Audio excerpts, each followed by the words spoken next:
Hi, this is Minnie. Um, I wanted to talk tonight about the beginning of the 12 steps that I'm beginning to apply and learn about, basically. While I'm here in rehab, as you're aware, or maybe you're aware, I've been in rehab for about 2.5 months, and my poison is alcohol. Has been for years, off and on. I look back at in my past, because one of the main things that I think it's very important to do is to take an inventory of things that happened in your life and when did alcohol become a problem. Now, when I came into detox and then rehab, is because my life was totally unmanageable, and really I was powerless against alcohol, and I have been powerless for years, struggling in between to stay sober, in between months, weeks, days. It just didn't work for me. And then when I look back at several.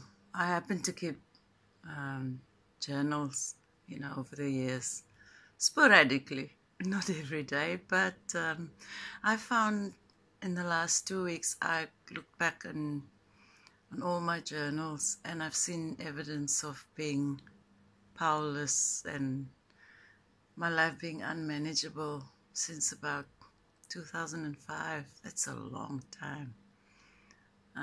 I've had several bouts of being in detox during that. Not sorry about that. Detox during that period. Now, detox here is about. I'm in Queensland, in Australia, and it's recommended about 7 to 10 days, depending on where you are. So I've done that several times, and then for a while, life would be okay. I'd try and stay sober. I'd attend AA meetings. What I didn't do at the time, though, is that I stayed sober for months on one occasion, and then, and thought I could just have one drink. And off we went again, or I went again. And just shows you're powerless against the addiction, and I am, certainly. And every time when I say I'm addicted to alcohol, it challenges other people that's drinking. But the main challenge for me is to say that, is recognizing that it's not just physical, it's actually mental also, so that the two goes hand in hand. You take the alcohol away, like now while I'm sober, and you can't, your body doesn't crave the alcohol anymore, because acetone addiction, or looks for it wants more acetone. Once the acetone is in your body, which is in alcohol, then it wants more. So once you're sobered up, your body is not wanting anymore, but your mind is the other culprit. Let's say culprit, because your mind is obsessing about, it wants the reward of what alcohol gives it, the high feeling, in the beginning. That's before it's all going down the tubes, as they say. But I mean, I'm going off track now, but I'm just trying to explain that this time round, I was totally powerless, and intervention from my sister. When I say intervention, a pre-intervention from my sister from South Africa, gave me a kickstart to say enough is enough. I was feeling powerless anyway, My life was unmanageable. But I was just resisting going into detox. I just didn't want to do it. And looking back now, that had a lot to do with acknowledging that here we go again, you know. It feels like failure. It's not a good feeling. And the not a good feeling is okay to deal with when you're so powerless, because you need help, you know. And then I'll use Afrikaans term, which some people might understand, is no. My help, in this case, come from my higher power, which is God. And my sister's prayer reminded me that the one source of my help, I called on him every day. I said, God, help me today, and you know. However, I didn't actually say I'm powerless. I need you to just take control and get out of the way. I couldn't do that. So I'm working on the steps, and step work here in the establishment where I am means that you get a book that you work through, you know, like notes, and you look intensively at what it means for you to be powerless, what happened, and you do an honest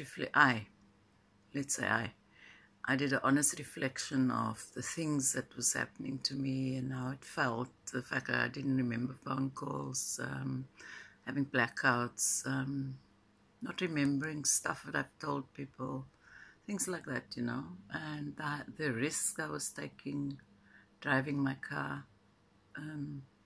This is only in the last few months. I mean, that's not even going back very far.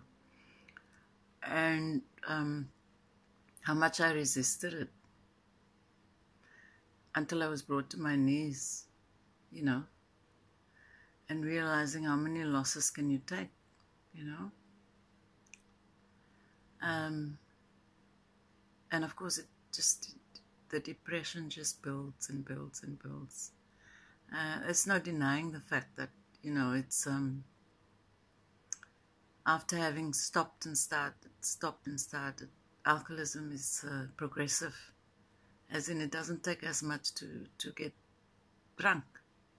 It doesn't take as much to hit rock bottom. And a lot of people would tell you, yes, but if you rock bottom, why don't you just quit? Well, the addiction is not quite like that. It's a little bit different. Addicts can't stop. They're powerless. But I reckon, I don't know where I got the courage from, because it sure took a lot of guts, I would say, to just say, that's it, I'm going. And then to persist, you know, to go and to actually sit and work with whoever is there with me. And also sorry, my phone's losing its power. To just stay here and begin to participate and be honest and be willing. And that's what I am. I'm willing. I can tell you now that every day the thought comes to me that if I had a place to stay that's already there and set up, so I would go home. And there's the problem, you know. I'm not ready, even if I had a home, to go home. It doesn't mean I'm homeless, it just means I don't have accommodation that's set up. I'd given up my accommodation when I came here and stored all my whatever material possessions I've stored. But it also tells me that my mind's telling me that I can go and I'll survive. I doubt it though. Looking back, once you do a honest reflection on your past, you know what works and what didn't work, and what I was doing wasn't working. And I was barely surviving, and spiritually, mentally, physically, I was a wreck, a train wreck. And I have to laugh at myself because, you know, it was sad state of affair. I felt sad for myself that I got to that stage. And on your knees is a good place to be. And so at the moment, if you're interested in step work, I'm working step 1 and 2, and that's by myself. Then you have a case worker that chats to you about it, etc. And I've had a brilliant, brilliant is probably not the word, but that's what I use. Like, I've had the privilege to meet a sponsor who actually asked for a sponsee, and I put my hand up going like, I'm in.